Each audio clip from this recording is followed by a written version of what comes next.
নগাঁৱৰ পৰা মানুহ আহি শিৱসাগৰত ভাড়া কৰি থাকিব নোৱাৰিব। মানে এই মিয়াখিনি দুখীয়া মানুহ, খাতি খোৱা মানুহ, একদম চিধা কথা। আমি থকালৈকে এইবিলাক ভণ্ডামি সহ্য নকৰিম। শিৱসাগৰ জেলখনত এটা আপুনি RTI মৰাই দিয়ক, গম পাই যাব কি ক'ত কিয় বিখ্যাত।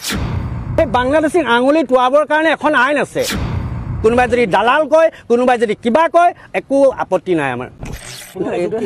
এইটো এটা হাঁহি উঠিছে কথাটো যে সংবিধানৰ ঊৰ্ধত কোন, আইনৰ ঊৰ্ধত কোন?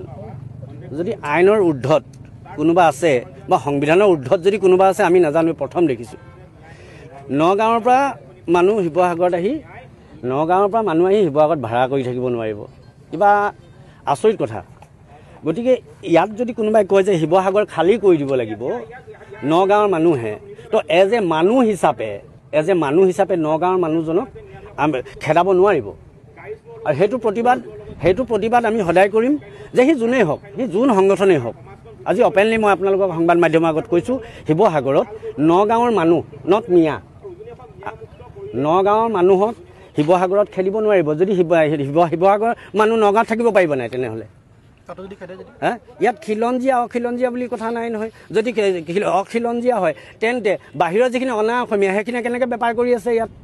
কেনেকৈ বেপাৰ কৰি আছে? সৌ সিদিনা দেখোন আমাৰ পাঞ্জাৱ প্লেয়াৰগৰাকীক, যিগৰাকীক ৰাস্তাৰ মাজত মাৰোৱাৰী সম্প্ৰদায়ৰ ব্যক্তিয়ে তেখেতক শালীনতা নষ্ট কৰিলে, তাৰপাছত মাফ খুজিলে, সিমানতে ক্ষান্ত। কিন্তু তেনেহ'লে সেই মাৰোৱাৰী সম্প্ৰদায়খিনিক কোনোবা খেদাবলৈ দম আছে নেকি? মানে এই মিয়াখিনি দুখীয়া মানুহ, খাতি খোৱা মানুহ, সেইটো কাৰণে মানে হাঁহৰ ওপৰত শিয়াল ৰজা, হালি পৰা গছত বাগি কুঠাৰ মৰা। তো এনেকুৱা চাওক, আমি থকালৈকে একদম চিধা কথা, আমি থকালৈকে এইবিলাক ভণ্ডামি সহ্য নকৰিম। কোনোবা মানুহ নগাঁৱৰ পৰা আহিছে, ইয়াত ভাড়া কৰি থাকে। যদি সি বাংলাদেশী হয়, তাৰ কাৰণে সেই বাংলাদেশী হ'লেও কোনেও তাক আঙুলি টোৱাব নোৱাৰিব। সেই বাংলাদেশীক আঙুলি টোৱাবৰ কাৰণে এখন আইন আছে, সেই বাংলাদেশীক খেদিবৰ কাৰণে এখন আইন আছে, এটা প্ৰশাসন আছে। আইন আৰু প্ৰশাসনৰ ঊৰ্ধত, সংবিধানৰ ঊৰ্ধত যোনে যাব আমি মাতিম আৰু মাতিয়ে থাকিম। যোনে যি কওক, কোনোবাই যদি দালাল কয়, কোনোবাই যদি কিবা কয়, আমি একো আপত্তি নাই আমাৰ। এতিয়া কথাটো হ'ল চাওক, আপুনি কি ক'লে যে জাতিৰ হকে কিবা তেখেতলোকে মানে অসতি সংকেত আনিছে। শিৱসাগৰ জেলখনত চাওকচোন, শিৱসাগৰ জেলখনত এটা আপুনি RTI মৰাই দিয়ক, গম পাই যাব কি ক'ত কিয় বিখ্যাত।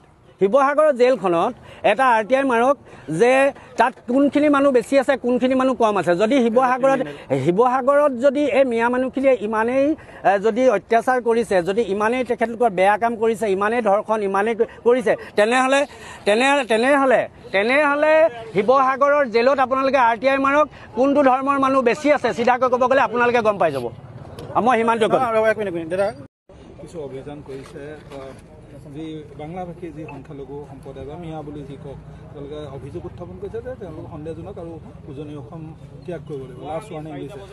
এতিয়া দেখা পোৱা গ'ল আপোনালোকে তেওঁলোকক জবাবদিহি কৰিলে, কাৰণটো কি, কিয় কৰিবলগীয়া, কি এইটো এটা হাঁহি উঠিছে কথাটো যে সংবিধানৰ ঊৰ্ধত কোন, আইনৰ ঊৰ্ধত কোন?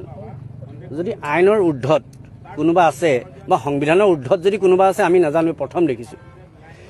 নগাঁৱৰ পৰা মানুহ শিৱসাগৰত আহি শিৱসাগৰত ভাড়া কৰি থাকিব নোৱাৰিব, কিবা আচৰিত কথা।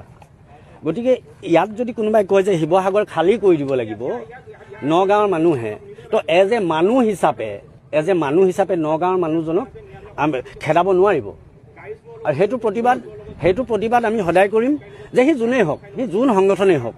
আজি অপেনলি মই আপোনালোকক সংবাদ মাধ্যমৰ আগত কৈছোঁ, শিৱসাগৰত নগাঁৱৰ মানুহ নট মিয়া, নগাঁৱৰ মানুহক শিৱসাগৰত খেদিব নোৱাৰিব। যদি শিৱসাগৰৰ মানুহ নগাঁৱত থাকিব পাৰিব নাই তেনেহ'লে? ইয়াত খিলঞ্জীয়া অখিলঞ্জীয়া বুলি কথা নাই নহয়। যদি অখিলঞ্জীয়া হয় তেন্তে বাহিৰৰ যিখিনি অনা অসমীয়া সেইখিনিয়ে কেনেকৈ বেপাৰ কৰি আছে ইয়াত? কেনেকৈ বেপাৰ কৰি আছে? সৌ সিদিনা দেখোন আমাৰ পাঞ্জাৱ প্লেয়াৰগৰাকীক, যিগৰাকীক ৰাস্তাৰ মাজত মাৰোৱাৰী সম্প্ৰদায়ৰ ব্যক্তিয়ে তেখেতক শালীনতা নষ্ট কৰিলে, তাৰপাছত মাফ খুজিলে।